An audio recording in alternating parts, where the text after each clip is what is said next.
As vísceras de Winston se contraíram. Logo, muito em breve, talvez dentro de 5 minutos, talvez naquele exato instante, um ruído de botas iria significar que sua hora tinha chegado. A porta se abriu. O jovem oficial de expressão fria entrou na cela. Com um breve aceno, apontou para Empleforth. Quarto 101, disse. Empleforth saiu desajeitado, escoltado pelos guardas, com o rosto vagamente perturbado, mas sem entender o que se passava. Transcorreu um tempo que pareceu bastante longo. A dor de estômago de Winston voltara. Sua mente dava voltas no mesmo lugar, como uma bola que cai sempre nos mesmos buracos.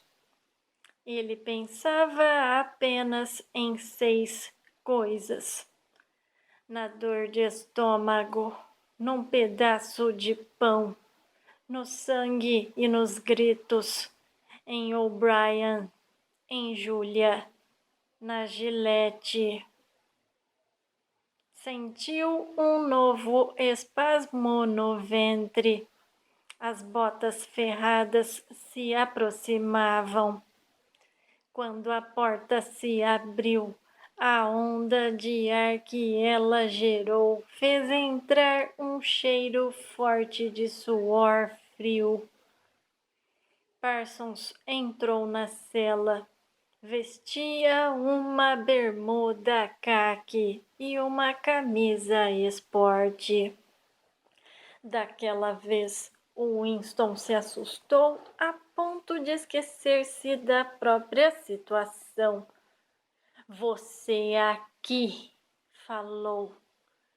Parsons dirigiu a Winston um olhar em que não havia interesse nem surpresa, só infelicidade. Começou a andar aos arrancos de lá para cá, aparentemente incapaz de parar quieto. Toda vez que estendia os joelhos rechonchudos, dava para perceber que eles tremiam. Seus olhos esbugalhados, fixos, mostravam que não conseguia deixar de fitar alguma coisa a média distância. "Por que você está aqui?", perguntou Winston. "Pensamento crime", disse Parsons, quase soluçando. O tom de sua voz indicava também a completa admissão de sua culpa e uma espécie de horror incrédulo com o fato de que a expressão pudesse lhe ser aplicada. Parou na frente de Winston e começou a dirigir-lhe apelos ansiosos. "Você não acha que eles vão me fuzilar, meu velho, não é mesmo? Não fuzilam você se na verdade você não fez nada, se só teve pensamentos que não tem como controlar? Sei que eles são justos. Tenho certeza de que são justos. Conhecem minha ficha, não conhecem? Você sabe que tipo de sujeito eu era? Um bom sujeito, à minha moda. Não muito inteligente, claro, mas esperto. Tentei fazer o melhor que podia pelo partido. Não foi. Saiu dessa em 5 anos, não acha? Ou quem sabe 10. Um cara como eu pode ser muito útil num campo de trabalhos forçados.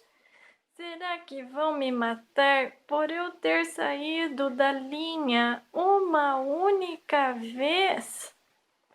Você é culpado? Perguntou Winston. Claro que eu sou culpado, exclamou Parsons com um olhar servil para a teletela.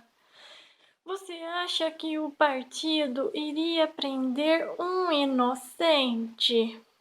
A cara de Sapo ficou mais calma e até adquiriu uma expressão de santimônia. Pensamento crime é uma coisa horrível, velho, disse sentencioso. É um inferno. Pode dominar você sem você se dar conta. Sabe como ele me dominou? Enquanto eu dormia. Verdade. Eu estava lá trabalhando, tentando fazer a minha parte. Nunca imaginei que tivesse alguma coisa negativa na minha mente.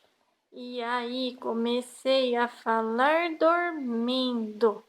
Você sabe o que eles me ouviram dizer?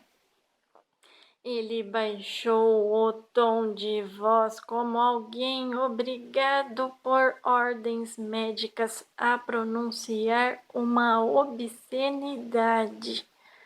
Abaixo o grande irmão. Sim, eu disse isso. Disse e repeti, parece.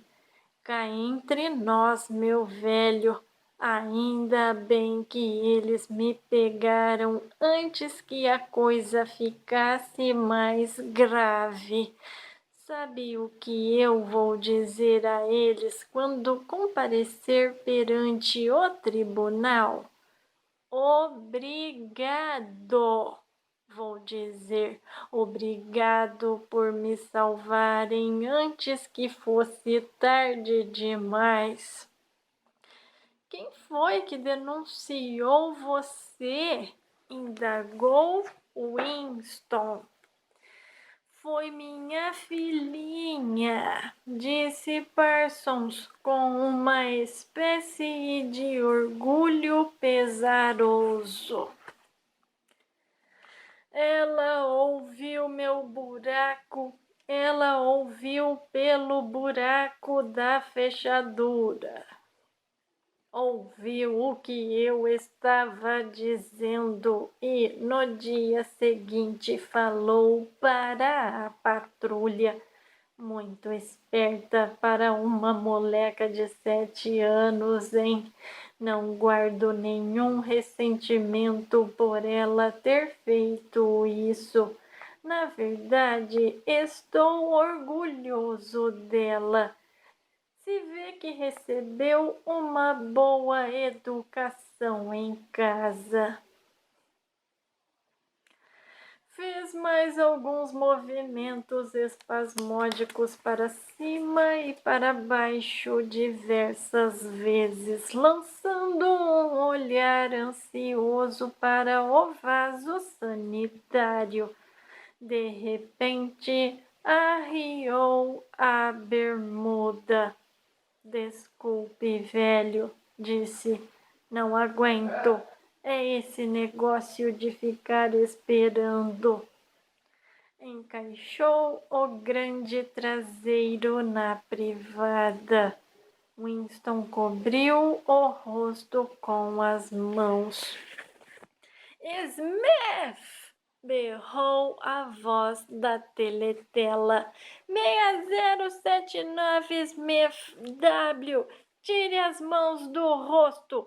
Não é permitido esconder o rosto nas celas. Winston descobriu o rosto. Parsons usou a privada ruidosa e abundantemente. Em seguida, verificou-se que a válvula estava com defeito e um fedor abominável tomou conta da cela por muitas horas. Parsons foi retirado. Mais presos chegaram e partiram misteriosamente. Um deles, uma mulher, deveria ir para o quarto 101. Winston viu-a encolher o corpo e mudar de cor ao ouvir essas palavras. Chegou um momento em que, se ele tivesse sido levado para ali de manhã, seria de tarde, ou se tivesse sido levado à tarde, seria meia-noite. Havia 6 presos na cela, homens e mulheres, todos sentados muito quietos. Na frente de Winston estava um homem sem queixo e dentuço, que parecia um grande roedor inofensivo. Suas bochechas gordas manchadas tinham bolsas tão pronunciadas na parte de baixo que era difícil acreditar que não guardasse pequenos estoques de comida ali dentro. Seus olhos cinza claros iam receosos de um rosto a outro e se desviavam depressa quando encontravam os olhos de alguém. A porta se abriu e outro prisioneiro foi introduzido. Seu aparecimento provocou um arrepio passageiro em Winston. Era um homem comum, de aparência corriqueira, talvez um engenheiro ou um técnico de algum tipo. Mas o que causava espanto era a magreza de seu rosto. Tinha o aspecto de uma caveira. Devido à magreza, sua boca e seus olhos pareciam desproporcionalmente grandes. E os olhos davam a impressão de estar repletos de um ódio assassino implacável de alguém ou de alguma coisa. O homem sentou-se no banco, não longe de Winston. Winston não tornou a olhar para ele, mas o rosto atormentado, escaveirado, permaneceu tão nítido em sua cabeça quanto se estivesse diante de seus olhos. De repente compreendeu qual era o problema.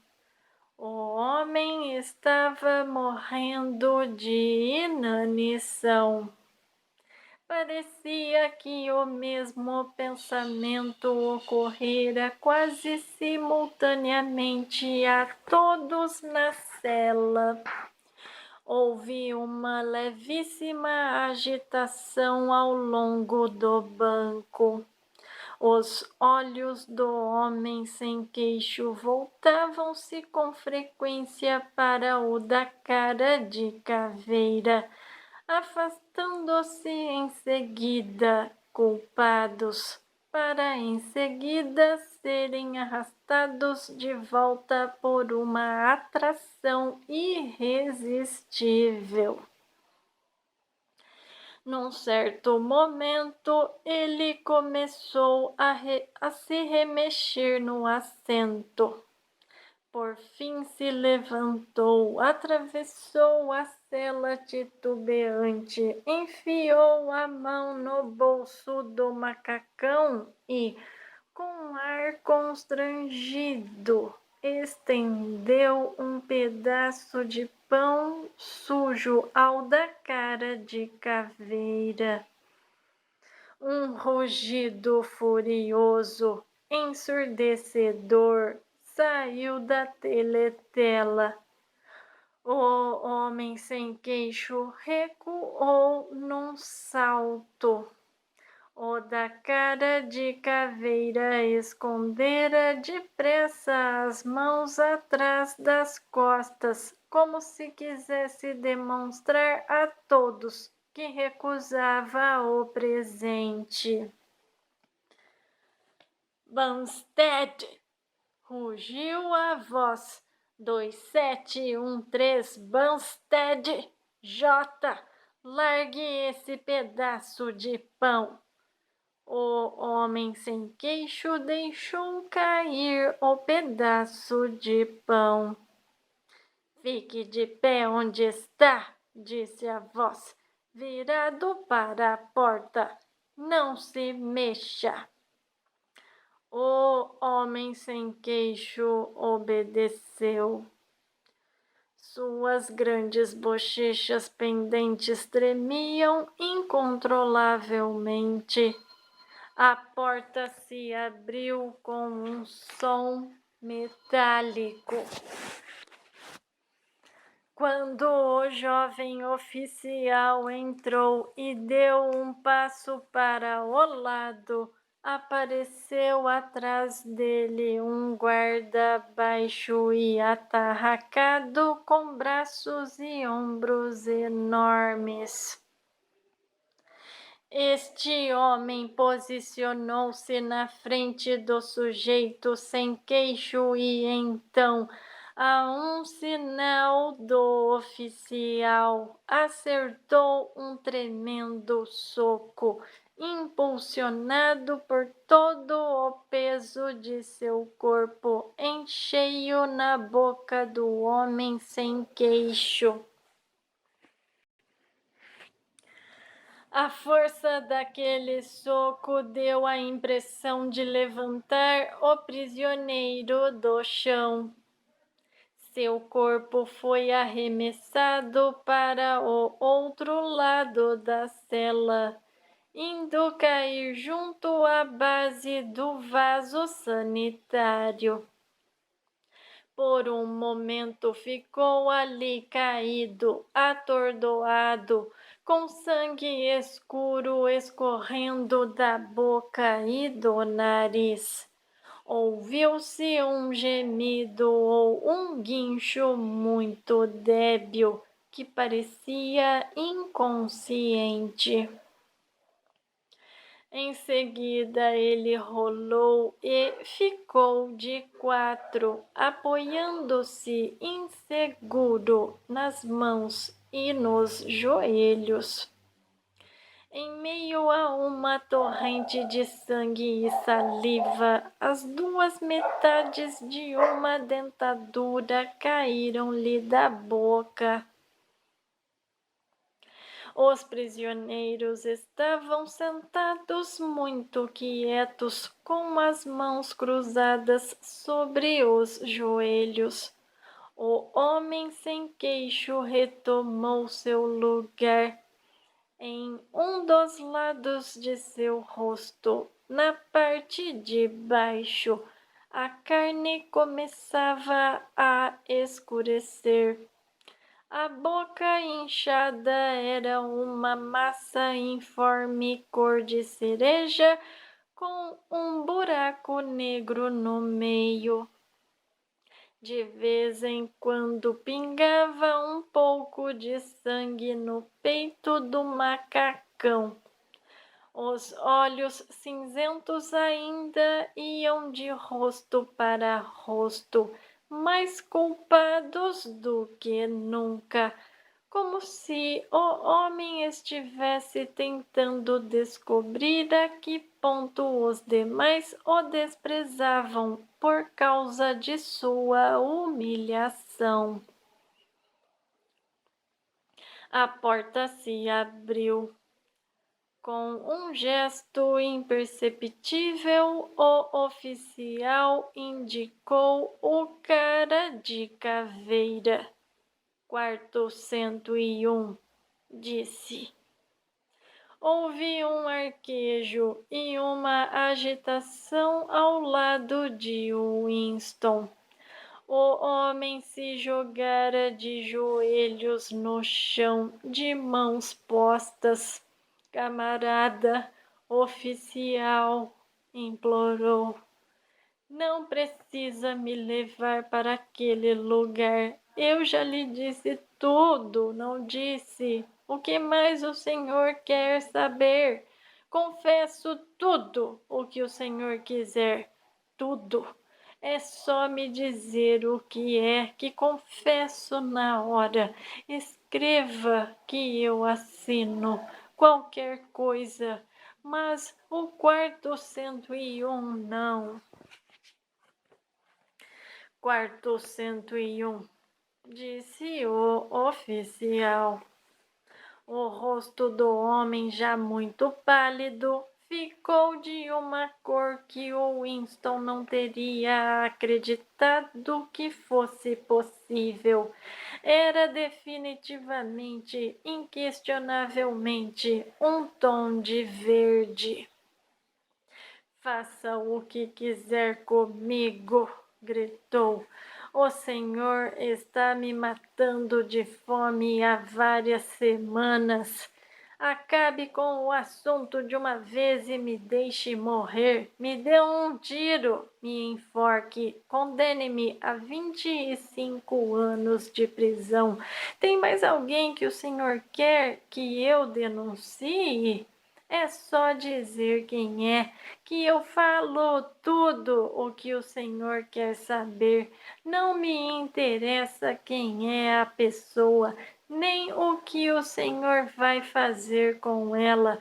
Tenho mulher e 3 filhos. O mais velho ainda não completou 6 anos.